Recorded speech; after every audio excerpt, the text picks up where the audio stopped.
Welcome, everyone, to our course on Chinese medicine and the immune system. It's great to have you here, and I can't wait to present this information to you. In this first module, we'll set the foundation for everything that follows. We'll start with a basic overview of the immune system, explore the core concepts of Zheng Qi and Wei Qi in traditional Chinese medicine, look at how Chinese medicine views pathogens, and finally, we'll draw some fascinating parallels between ancient theory and modern immunology. Let's begin with the basics of the immune system.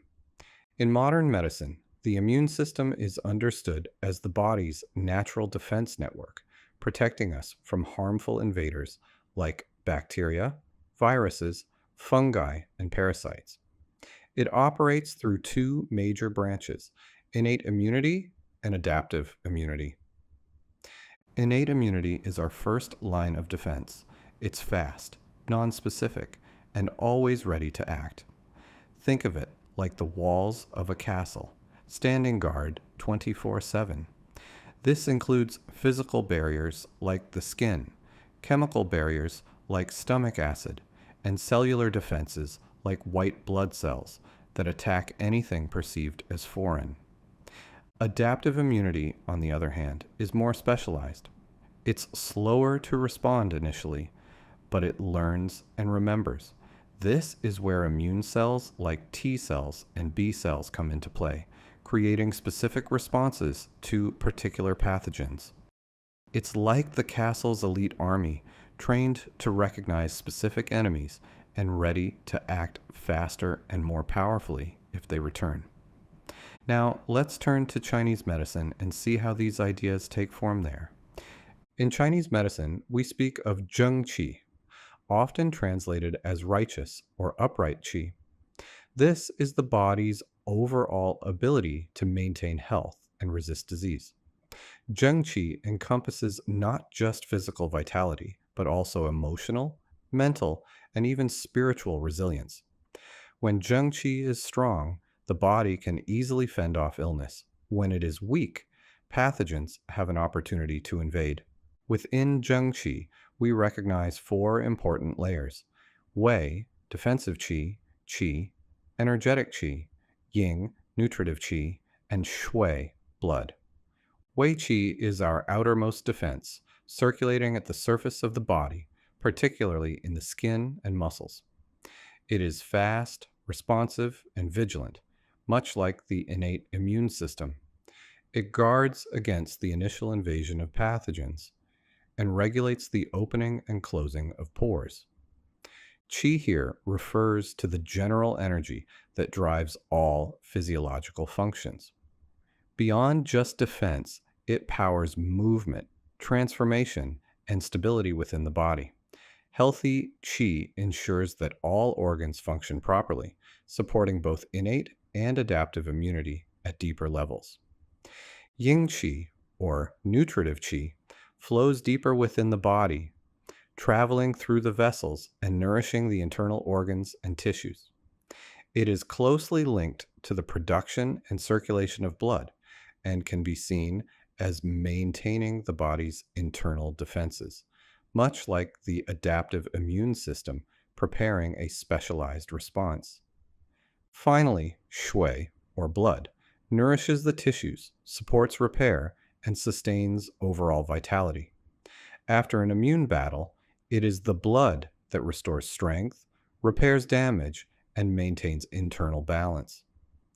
Blood also carries immune cells throughout the body, delivering healing wherever it is needed.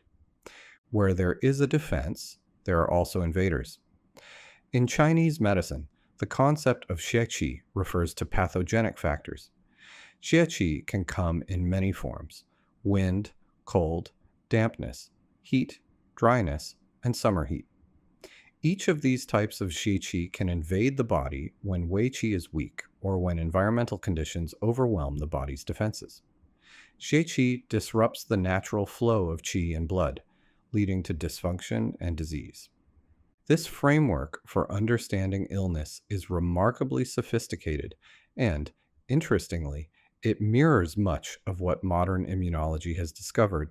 For example, when we talk about an external pathogen invading the body and causing a fever, Chinese medicine would describe this as a struggle between Wei Qi and a warm Xie Qi, such as wind heat. Similarly, modern medicine would describe an immune response triggered by a virus, causing inflammation and elevated body temperature. Even the concept of immune memory, the hallmark of adaptive immunity, has echoes in Chinese medical thinking. When the body's zheng qi has successfully fought off a particular kind of xie qi, it is thought to be stronger and more capable of resisting that same type of invasion in the future. Of course, the language and frameworks are different. Modern immunology speaks in terms of cells, cytokines, and antibodies. Chinese medicine speaks in terms of qi, blood, and the dynamic interplay of yin and yang.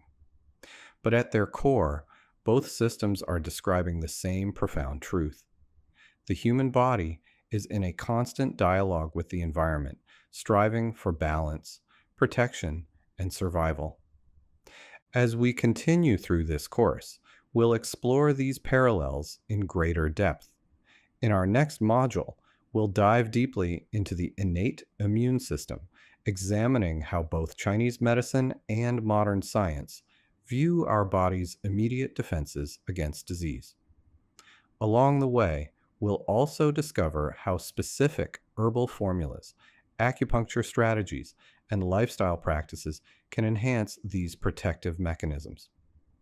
Our journey will bridge ancient wisdom and modern insight, empowering you with tools to support resilience and health at every level. Thank you for joining me for this first step into the world of Chinese medicine and the immune system.